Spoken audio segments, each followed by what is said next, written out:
செய்திகளுக்கு அப்பால் நிகழ்ச்சியில் மீண்டும் உங்களை சந்திப்பதில் மகிழ்ச்சி. வணக்கம். நீர்கொழும்பு சிறைச்சாலை சம்பவங்கள் தொடர்பில் தான் அதிகளவான விடயங்கள் இப்போது பேசப்பட்டுக் கொண்டிருக்கின்றன. அதிகளவான புலனாய்வு தகவல்கள், புலனாய்வு சேவைகள் எல்லாம் இப்போது பெறப்பட்டு கொண்டிருக்கின்றன. அது தொடர்பான பூர்வாங்க விசாரணைகள் ஒன்றும் தீவிரப்படுத்தப்பட்டிருப்பதாகத்தான் சிறைச்சாலை வட்டாரங்கள் கூறுகின்றன. நீர்கொழும்பு சிறைச்சாலையில் குறிப்பாக உத்தியோகத்தர்களை கொடுமையாக தாக்கியது தொடர்பான விசாரணைகளை குற்றத்தடுப்பு புலனாய்வு பிரிவினர் மேற்கொண்டு வருகின்ற சூழ்நிலையில் முதற்கட்டமாக சில விடயங்கள் அவர்களுக்கு கிடைக்கப்பட்டிருக்கின்றன. கடந்த 6ஆம் தேதி மோதலின் போது 8 சிறைச்சாலை உத்தியோகத்தர்கள் கொல்லப்பட்டார்கள். 5ஆம் தேதி தாக்குதலும் இடம்பெற்றிருந்தது. அதில் பெரிய அளவிலே ஆபத்துக்கள் அல்ல அனர்த்தங்கள் பெரிய அளவில் இடம்பெறவில்லை. சிறையில் தடுத்து வைக்கப்பட்டிருந்த 19 கைதிகள் கொல்லப்பட்டதுடன் கொலைக்கு காரணமானவர்கள் அடையாளம் காணும் விசாரணைகளையும் குற்றத்தடுப்பு புலனாய்வு பிரிவினர் மேற்கொண்டு வருகின்றார்கள். அதன் ஒரு கட்டமாக அங்கிருந்த நீர்கொழும்பு சிறைச்சாலையில் இருந்த பல கைதிகள் பல்வேறு சிறைச்சாலைகளுக்கு மாற்றப்பட்டிருந்தார்கள். அவர்களிடம் நேரடியாகவும் இணையவழி அல்லது ஜூம் ஊடாகவும் விசாரணைகளை நீதிமன்றம் முன்னெடுப்பதற்கு குற்றத்தடுப்பு புலனாய்வு பிரிவினர் பரிந்துரை செய்திருக்கின்றார். இதில் விசித்திரமான விடயம் என்னவென்று சொன்னால், கைதிகளில் 14 கைதிகள் துப்பாக்கி காயங்களுடன் மீட்கப்பட்டிருக்கின்றார்கள். அதில் இந்தியர் ஒருவர் உட்பட 4 பேரின் உடல்கள் அவர்களது உறவினர்களால் அடையாளம் காணப்பட்டிருக்கின்றது. உங்களுக்கு ஞாபகம் இருக்கும், அந்த பேருந்து செல்லுகின்ற போது ஒருவர் இந்திய தூதரகத்திடம் தெரியப்படுத்துங்கள், இந்திய தூதரகத்திடம் தெரியப்படுத்துங்கள் என்கின்ற ஒரு சத்தம் ஒன்றை இட்டவாறே சென்றிருந்தார். அது இதுதானா அந்த தகவல் என்பதுதான் இப்போது தெளிவுபடுத்தப்பட்டிருக்கின்றது. அந்த பேருந்துகள் நீர்கொழும்பு சிறைச்சாலையிலிருந்து எடுத்துச் செல்லுகின்ற போது அவர்கள் அங்கிருந்து கத்திக் கொண்டு செல்லுகிறார்கள். இந்திய தூதரகத்துக்கு தெரியப்படுத்துங்கள் என்றது இந்த ஒருவருடைய மரணம் தானா என்பதுதான் இங்கு கூறக்கூடியதாக இருக்கிறது. அவர் வயது முதிர்ச்சி உடையவர் என்றும் கூறப்படுகிறது. இந்த சூழ்நிலையில் தடயவியல் மருத்துவ நிபுணர் குழு ஒரு உடல் தொடர்பான தெளிவற்ற ஒரு தகவலை தெரியப்படுத்தியதாக கூறப்படுகிறது. துப்பாக்கி காயங்களுடன் உயிரிழந்த கைதிகளின் உடல்களில் இருந்து கண்டெடுக்கப்பட்ட மாதிரிகள் நீதிமன்ற உத்தரவின் பேரில் குறிப்பாக ஆய்வு செய்யப்பட்டு வருவதாகவும், தோட்டாக்கள் சுடுவதற்கு பயன்படுத்தப்பட்ட துப்பாக்கிகள் அடையாளம் காணும் விசாரணைகள் நடைபெற்று வருவதாகவும் ஒரு முன்னுக்கு பின் முரணான ஒரு தகவலும் இப்போது வெளியாகி இருக்கிறது. துப்பாக்கி குண்டுகள் அடையாளம் காணப்பட்டிருக்கின்றன. துப்பாக்கி குண்டுகளை சுடுவதற்கு பயன்படுத்தப்பட்ட ஆயுதமோ அல்லது சுட்ட நபரோ இதுவரை அடையாளம் காணப்படவில்லை. பல 100 கைதிகள், அதாவது அந்த தொகையை உங்களுக்கு தெரியும், அதாவது சிறையின் தொகைக்கு அதிகமான கைதிகள் அங்கு இருந்திருக்கின்றார்கள். யார் என்று அடையாளம் காண்பதில் இன்று வரைக்கும் அவரிடம் குழப்பங்கள் இருக்கிறது. நீர்கொழும்பு சிறையில் உள்ள அனைத்து துப்பாக்கிகளும் குற்றத்தடுப்பு புலனாய்வு பிரிவின் கட்டுப்பாட்டுக்கு எடுத்துக் கொள்ளப்பட்டிருக்கின்றன. அவை விசாரணைகளுக்கு உட்படுத்தப்பட்டிருக்கின்றன. அந்த துப்பாக்கி ரவை தொடர்பான விசாரணைகளில் ஒரு குழப்பம் இருக்கிறது. எந்த துப்பாக்கியால் சுட்டார்கள் அல்லது எந்த துப்பாக்கியால் அவர்கள் துப்பாக்கி பிரயோகம் மேற்கொண்டார்கள், யார் துப்பாக்கி பிரயோகம் மேற்கொண்டார்கள் என்பதை அடையாளப்படுத்த முடியாமல் இருக்கிறது. இறந்த கைதிகளின் உடல்களில் கண்டெடுக்கப்பட்ட தோட்டாக்களை ஆய்வாளரிடம் சமர்ப்பித்த பிறகு அவற்றிலிருந்து சுடப்பட்ட துப்பாக்கிகளை அடையாளம் காண குற்றத்தடுப்பு புலனாய்வுத்துறை நடவடிக்கை எடுத்து வருகிறது. நீர்கொழும்பு சிறைச்சாலை மோதலின் பின்னர் சிறைச்சாலை வளாகத்திலே வெற்று தோட்டாக்கள், அதாவது வெற்று தோட்டாக்கள் 9 மில்லிமீட்டர் தோட்டா கோதுகள் கண்டெடுக்கப்பட்டிருக்கின்றன. இந்த தோட்டாக்கள் குறிப்பாக 9 மில்லிமீட்டர் தோட்டாக்கள் என்பது கை துப்பாக்கிகளில் பயன்படுத்தப்படுகின்றது என்றுதான் கூறப்படுகிறது. ஆனால் கை துப்பாக்கி அவர்கள் பயன்படுத்தினார்களா என்கின்ற சந்தேகம் இருக்கிறது. கை துப்பாக்கி பயன்படுத்தியதற்கான இந்த ஒரு சாத்தியக்கூறுகளும் அதிகாரிகள் தரப்பில் இல்லாமல் இருக்கின்றது. அவர்கள் T-56 ரக துப்பாக்கி தான் பயன்படுத்தியாக கூறப்படுகிறது. கடந்த 6ஆம் தேதி நடந்த மோதலின் போது சிறையின் பிரதான வாயிலுக்கு முன்னால் உள்ள மரக்கதவு ஜன்னலினூடாக T-56 ரக துப்பாக்கி தான் பயன்படுத்தப்பட்டிருக்கிறது. அது காணொலிகள் மற்றும் பல புகைப்படங்கள் எல்லாம் வெளியாகி இருந்தன. சுட்டதை தவிர வேறு எந்த அதிகாரிகளும் துப்பாக்கி பிரயோகம் மேற்கொள்ளவில்லை என்றும், சிறைச்சாலைக்கு சொந்தமான எந்த துப்பாக்கிகளும் துப்பாக்கி பிரயோகம் நடத்துவதற்கு பயன்படுத்தப்படவில்லை என்றும் சிறைத்தரப்பு கூறுவதாக ஒரு மூத்த அதிகாரி, சிறைச்சாலையினுடைய ஒரு மூத்த அதிகாரி கூறியிருக்கின்றார். சிறைச்சாலை அதிகாரிகளை பொறுத்தவரையில் அவர்கள் கை துப்பாக்கி பயன்படுத்தவில்லை. அவர்கள் T-56 ரக துப்பாக்கியை ஒருவர் வெளிப்படையாக பயன்படுத்திய கண்ணூடாக காணக்கூடிய இருந்தது. ஆனால் உள்ளே சென்றவர்கள் அவர்கள் அந்த அங்கு செல்லுகின்ற போது துப்பாக்கி எடுத்து செல்லவில்லை. அப்படி என்றால் இந்த துப்பாக்கி எப்படி உள்ளே வந்தது? கைதிகளில் யாரோ ஒருவர் தான் இந்த துப்பாக்கியை பயன்படுத்தி இருக்கிறார் என்பதுதான் ஆரம்ப கட்ட விசாரணைகளிலே புலப்படுகிறது. சுடப்பட்ட நபர்களும் துப்பாக்கிகளும் அடையாளம் காணப்படவில்லை என்றும் காவல்துறையினர் இப்போது கூறுகின்றார்கள். 5ஆம் தேதி சிறையில் பதட்டமான சூழ்நிலை ஏற்பட்ட போது 2 கைதிகள் கொல்லப்படுகின்றார்கள். சிறையின் ஆயுத கிடங்கிலிருந்து அனைத்து துப்பாக்கிகளும் பாதுகாப்பாக அகற்றப்பட்டதாகத்தான் சிறைச்சாலை அதிகாரிகள் கூறுகின்றார்கள். 5ஆம் தேதி மாலை ஏற்பட்ட அந்த அசாதாரண சூழ்நிலையின் பின்னர் சிறைச்சாலை பாதுகாப்பில் இருக்கக்கூடிய துப்பாக்கிகள் அங்கிருந்து அகற்றப்படுகின்றன. சிறைச்சாலை களஞ்சியத்திலிருந்து அவர் அகற்றப்பட்டதாகத்தான் கூறப்படுகிறது. இந்த நிலையில் 9 மில்லிமீட்டர் வெற்று தோட்டாக்கள் எப்படி நுழைந்தன என்பதை ஆய்வு செய்து உறுதிப்படுத்தும் விடயம் பெரும் நெருக்கடியை ஏற்படுத்தி இருக்கின்றது. யாரிடம் இந்த கை துப்பாக்கி இருந்தது? 9 மில்லிமீட்டர் துப்பாக்கி ரவைகள் கிடக்கிறது, ஆனால் கை துப்பாக்கியை காணவில்லை என்றால் அந்த கை துப்பாக்கி எங்கே என்கின்ற கேள்வியும் இங்கு விளக்கிறது. வாயிலுக்கு முன்னால் நின்றிருந்த அதிகாரி தவிர வேறு எந்த அதிகாரிகளும் துப்பாக்கி சூடு நடத்தவில்லை என்பதுதான் அங்கிருக்கக்கூடிய தகவலாக இருக்கின்றது. இதனை கைதிகள் தரப்பிலும் கூறியிருக்கின்றார். ஒரு துப்பாக்கி பிரயோகம் தான் அதிகளவான சத்தங்களோடு தீர்க்கப்பட்டது, அது நுழைவாயில் பகுதி என்பது கைதிகள் தரப்பு தகவலாக இருக்கிறது. கைதிகளை சுட்டவர்களை விசாரணை மூலம் அடையாளம் காண காவல்துறை நடவடிக்கை எடுத்து வருகிறது. நீர்கொழும்பு சிறையில் நடத்திய தாக்குதலில் சிறை அவசரகால மீட்பு குழுவினர், அதாவது சிறைச்சாலையினுடைய எமர்ஜென்சி ஆபீசர்ஸ் 8 பேர் தான் அந்த படுகொலை செய்யப்பட்டிருக்கிறார்கள். மேலும் பலர் இப்போதும் வைத்தியசாலைகளில் சிகிச்சை பெற்று வருகின்றார்கள். இந்த உத்தியோகத்தர்கள் வெளிக்கடையிலிருந்து நீர்கொழும்பு வந்திருந்தனர். கைதிகள் இந்த உத்தியோகத்தர்களை குறிவைத்து தாக்கியம் என்பதுதான் இப்போது தெரிய வருகிறது. அந்த தாக்குதலுக்கு பின்னர் கைதிகள் பல சிறைச்சாலைகளுக்கு அனுப்பப்பட்டிருக்கின்றார்கள். மட்டக்களப்பு சிறைச்சாலையிலும் 9 கைதிகள் தாக்குதலோடு தொடர்புபட்டதாக இருப்பதாக கூறப்படுகிறது. இந்த வாரம் அது தொடர்பான விசாரணைகளை மேற்கொள்வதற்காக குற்றத்தடுப்பு புலனாய்வு பிரிவினுடைய பணிப்பாளர் ஒருவேளை மட்டக்களப்புக்கு செல்லலாம் என்று எதிர்பார்க்கப்படுகிறது. குற்றப்புலனாய்வு துறையும் இந்த விவகாரத்தில் கவனம் செலுத்தி இருக்கின்றது, விசாரணைகளை தீவிரப்படுத்தி இருக்கிறது. இந்த கொலைகளில் ஈடுபட்ட கைதிகளின் எண்ணிக்கை இன்னும் தெளிவாக அவர்களால் அடையாளம் காணப்படவில்லை. 75 கைதிகள் ஒருவாறாக ரகசிய சிசிடிவி கேமராக்கள் மூலம் உறுதிப்படுத்தப்பட்டிருக்கின்றார்கள். பல்வேறு பெயர்கள் குறிப்பிடப்பட்டிருந்தாலும் ஆதாரங்களுடன் நிரூபிப்பதில் மேலும் நெருக்கடி நிலை ஏற்பட்டிருப்பதாகத்தான் கூறப்படுகிறது. விசாரணைகள் நடைபெற்று வருவதாகவும் விசாரணைகளுடைய தன்மையின் அடிப்படையில் தான் இந்த வாரம் மட்டக்களப்பு சிறைச்சாலையில் 9 கைதிகள் தொடர்பான விசாரணைகள் இடம்பெற இருப்பதாக கூறப்படுகிறது. மோதலுக்கு பிறகு சிறையில் நடத்தப்பட்ட சோதனைகளின் போது இப்போது நீங்கள் பார்க்கக்கூடிய அந்த சிறைச்சாலையின் மோதலின் பின்னர் அங்கிருந்த சில ஆயுதங்கள் அல்லது அவர்கள் பயன்படுத்திய கூரிய ஆயுதங்களை இப்போது காட்சிப்படுத்தி இருக்கின்றார்கள். சிறையில் நடந்த சோதனையின் போது கூர்மையான ஆயுதங்கள், ஏராளமான தடிகள், கம்புகளையும் காவல்துறையினர் கண்டெடுத்துள்ளது. அத்துடன் கத்திகள், கோடாரிகள், கத்தரிக்கோல்கள் மற்றும் பல்வேறுபட்ட கற்கள், தேங்காய்கள், அதாவது சமையல் அறையில் இருந்த தேங்காய்களை கூட இவர்கள் தாக்குதலுக்கு பயன்படுத்தி இருக்கிறார்கள் என்கின்ற தகவலும் இப்போது வெளிவருகின்றது.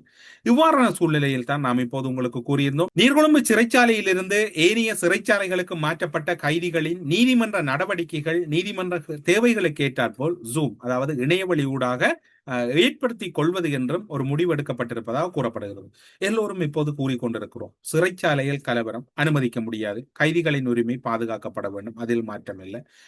நடக்கக்கூடாத விடயம் ஒன்று நடந்து விட்டது, அதிலும் மாற்றமல்ல, அதற்கும் நிவாரணம் வேண்டும், அதிலும் மாற்றமல்ல. ஆனால் இவை இலங்கையில் முதல் முறையா அல்லது இதுதான் இலங்கையில் இடம்பெற்ற மிக மோசமான சிறை தகர்ப்பு இதுதானா என்கின்ற கேள்விகளும் எம்மவரிடம் எழுகின்றது. 1983 ஜூலை 23 யாரும் மறந்திருக்க மாட்டீர்கள். ஜூலை கலவரம் என்று கூறுவார்கள். அதில் பல அரசியல் கைதிகள், பல தமிழ் இளையவர்கள் படுகொலை செய்யப்பட்டார்கள்.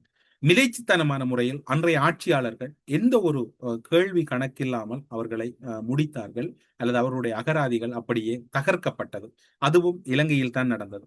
2012 ஆண்டு மகர வெளிக்கட சிறைச்சாலையில் இடம்பெற்ற கலவரத்தில் பாதுகாப்பு படையினரால் 27 கைதிகள் வெளிப்படையாக சுட்டுக் கொல்லப்பட்டதற்கான சான்றுகள் அவர்களுடைய உடற்கூற்று பரிசோதனையை வெளிப்பட்டது. அது 2012 ஆண்டு. அப்போது ஜனாதிபதியாக இருந்தவர் வேறு யாரும் அல்ல, இப்போது இருக்கக்கூடிய முன்னாள் ஜனாதிபதி மஹிந்த ராஜபக்ச. அதேவேளை கோட்டாபாய ராஜபக்ச ஜனாதிபதியாக இருந்த காலத்தில் 2020 ஆண்டு மார்ச் மாதம் அனுராதபுரம் சிறைச்சாலையில் கைதிகள் குழு ஒன்றில் முன்னெடுக்கப்பட்ட எதிர்ப்பு போராட்டம் பின் கலவரமாக மாறியதில் 2 கைதிகள் உயிரிழந்தார்கள். உங்களுக்கு தெரியும், லொஹான் ரத்வத்தினுடைய மகன் ஒரு தமிழ் அரசியல் கைதியின் தலையில் கைத்துப்பாக்கியை வைத்தது தொடர்பான வழக்கு விசாரணைகள் நீதிமன்றத்தில் நடந்ததையும் நீங்கள் மறந்திருக்க மாட்டீர்கள். அதே ஆண்டு நவம்பர் மாதம் மகர சிறைச்சாலையில் கோவிட் தொற்று தீவிரமடைவதனால் அது தொடர்பில் தமக்கு உரிய நிவாரணங்களை வழங்க கோரி கைதிகள் மேற்கொள்ள எதிர்ப்பு ஆர்ப்பாட்டத்தின் மோதலாக உருவெடுத்த போது அதிலும் 12 கைதிகள் படுகொலை செய்யப்பட்டார்கள். இவ்வாறு 100 பேர் வரை காயங்களுக்கும் அந்த மகர சிறைச்சாலையில் உள்ளானார்கள். இதற்கு எல்லாம் அன்றும் எதிர்கட்சியாக இருந்து இன்றும் எதிர்கட்சியாக இருக்கக்கூடியவர்கள் எந்த வகையிலும் கடுமையான அழுத்தங்கள் கொடுக்கவில்லை. எனவே இப்போது நடந்த விடயம் கண்டிக்கப்பட வேண்டியது. அதாவது நீர்கொழும்பு சிறைச்சாலையில் கைதிகளின் உரிமை மறக்கப்பட்டது, கண்டிக்கப்பட வேண்டியது. அதற்கு பூர்வாங்கமான விசாரணைகள் நடத்தப்பட வேண்டும். அதனோடு தொடர்பானவர்கள் நீதியின் முன் நிறுத்தப்பட வேண்டும், மாற்றமில்லை. ஆனால் இலங்கையில் இதுதான் அதிசயமாக முதல் முறை நடந்ததா என்கின்ற கேள்வி எழுகின்ற போதுதான் பல்வேறுபட்ட முன்னர் நடந்த ஆதாரங்கள் கண்முன்னே கொட்டி கிடக்கின்றது என்பதுதான் இங்கு குறிப்பிடத்தக்கது. ஆனால் இது ஒரு திட்டமிடப்பட்ட சதி என்றுதான் கூறப்படுகிறது. போதைப் பொருள் கடத்தல்காரர்கள் சில அரசியல்வாதிகள் இணைந்து நடத்திய திட்டமிடப்பட்ட சதி நடவடிக்கையாகத்தான் இது இப்போது வரைக்கும் புலனாய்வுத்துறையினுடைய தகவல்களிலே கிடைக்கப்பட்டிருக்கின்றது. கொழும்பு சிறைச்சாலையிலிருந்து வெலிக்கடை சிறைச்சாலைக்கு அண்மையில் மாற்றப்பட்ட கைதிகளுக்கு திங்கட்கிழமை சட்ட ஆலோசனை வழங்குவதற்கு சென்ற சிறைச்சாலை கைதிகளின் உரிமைகளை பாதுகாப்பதற்கான குழுவினர் சிறைச்சாலை அத்தியட்சகரிடம் அனுமதி கோரிய போது சிறைச்சாலை அதிகாரிகள் நேரடி மேற்பார்வை மற்றும் கண்காணிப்பின் கீழ் மட்டுமே அந்த கலந்துரையாடல் நடத்தப்பட முடியும் என சிறைச்சாலை தரப்பால் நிபந்தனைகள் விதிக்கப்பட்டதாக இப்போது ஒரு குற்றச்சாட்டு முன்வைக்கப்பட்டிருக்கிறது. இத்தகைய நிபந்தனைகள் கைதிகளின் அடிப்படை உரிமைகளை பாதிக்கும் செயலாக அமைந்துள்ளது என தெரிவித்த சிறைச்சாலை கைதிகளை பாதுகாப்பும் அமைப்பினுடைய குழு தலைவர் சட்டத்தரணி சேனக பிரேரா உள்ளிட்ட குழுவினர் தடைகளுக்கு எதிராக சிறைச்சாலை தலைமையகத்தில் எழுத்து மூல முறைப்பாடு ஒன்றையும் கையெழுத்திருக்கின்றார்கள். கைதிகளை சந்திக்க சென்ற போது அவர்களுக்கான சந்திப்பதற்கான அனுமதி மறுக்கப்பட்டாலும் சந்திக்கின்ற போது தாமும் உடன் இருக்க வேண்டும் என்பது உண்மையில் அடிப்படை உரிமைகளை மீறுகின்ற செயல் என்று கூறப்பட்டிருக்கின்றது. அது உண்மையில் அவர்கள் சந்திக்கின்ற போது அந்த சந்திக்கின்ற அதிகாரிகள் தனியாக சந்திக்க அனுமதிப்பதுதான் சரி என்பதுதான் பொதுவான ஒரு நிலைப்பாடாக எல்லோரிடமும் இருக்கின்றது. தாக்குதலுக்குள்ளான கைதி பலரும் அவருடைய முகத்தை பார்த்திருப்பீர்கள், பலர் அவர் தொடர்பான கருத்துக்களையும் பார்த்திருப்பீர்கள். அவர் இப்போது அதிக அளவிலே எல்லோரும் பார்த்திருந்தாலும் கூட அதனுடைய முழுமையான வடிவம் இவ்வாறு தான் இருக்கின்றது.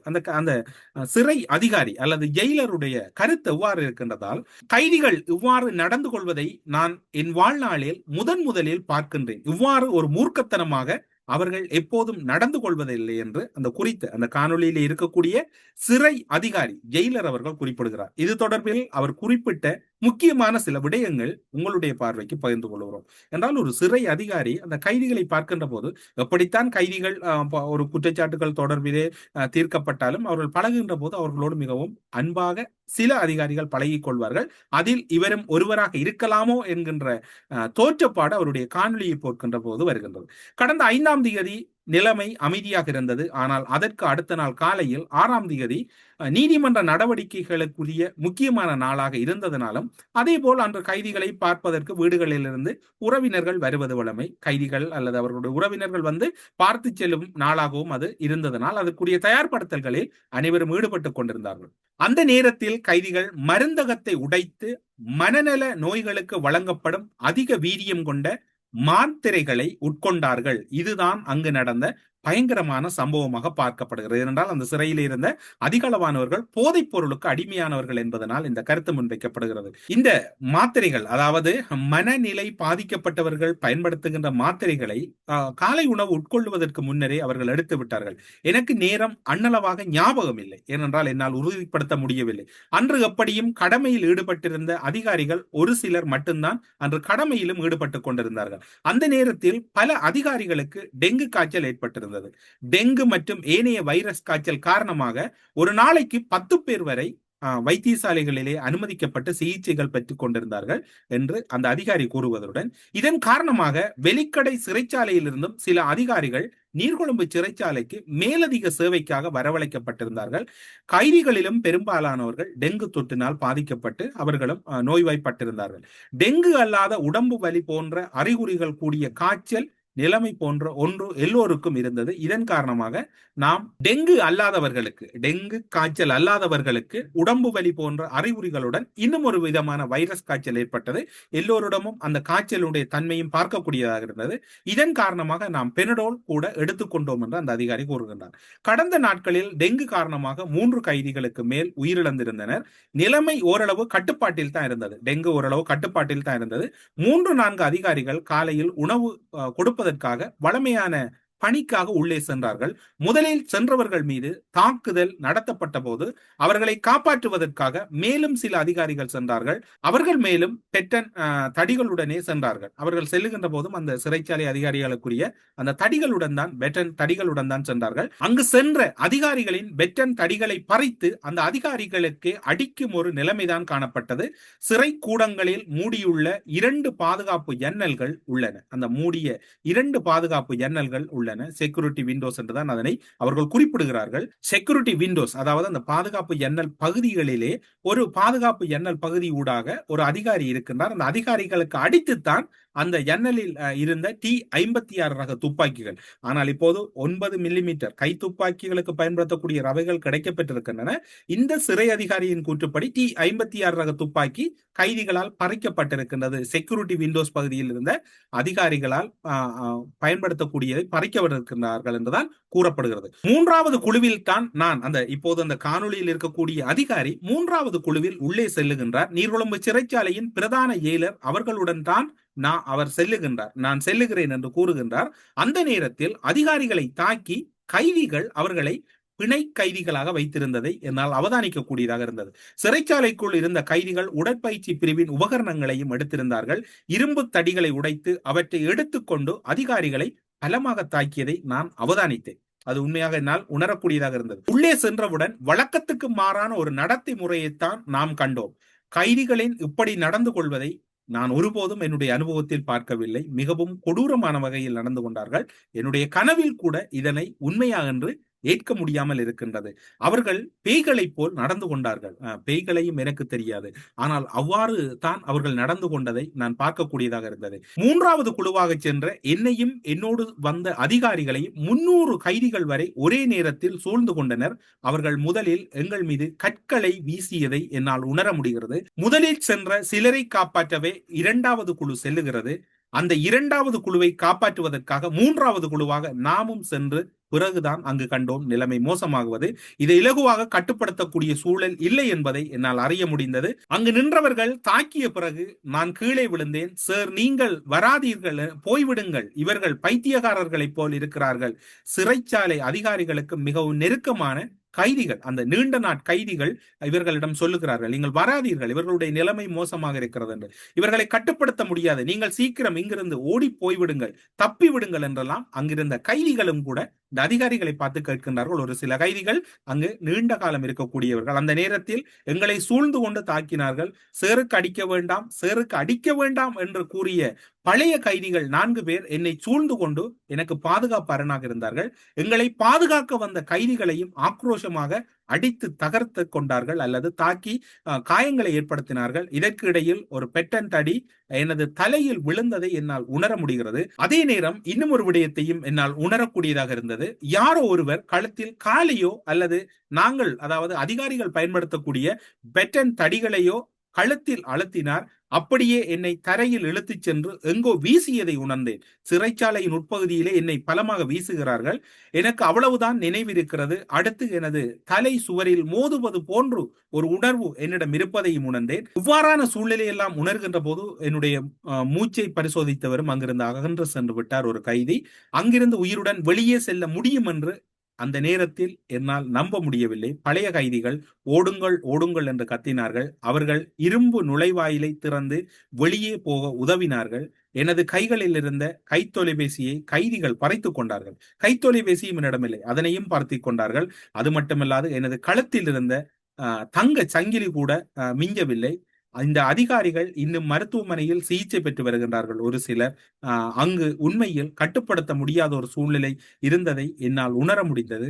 இவர்களை எல்லாம் உண்மையிலே கட்டுப்படுத்த முடியாது, இவர்கள் காட்டுமிராண்டித்தனமாக நடந்து கொண்டதைத்தான் என்னால் உணர முடிகிறது என்று ஒரு அதிகாரி கூறுகிறார். அவர் கூறுவதோடு மட்டுமில்லாது அது ஒரு ஆபத்தான நிமிடங்கள், அந்த நிமிடங்களில் இருந்து தப்பி வருவது என்பது இயல்பாக முடியாத ஒரு சூழ்நிலை என்றும் கூறுகிறார். சிறைச்சாலைகளுக்குள் நடந்த இன்னும் ஒரு தகவல் இருக்கின்றது. நேற்றும் பலரும் பல்வேறுபட்ட கருத்துக்களை கூறியிருந்தார்கள். இந்த சிறைச்சாலையில் இவ்வாறான மனநிலைக்கு காரணம் என்ன என்கின்ற கேள்வி எல்லோரிடம் இருக்கிறது.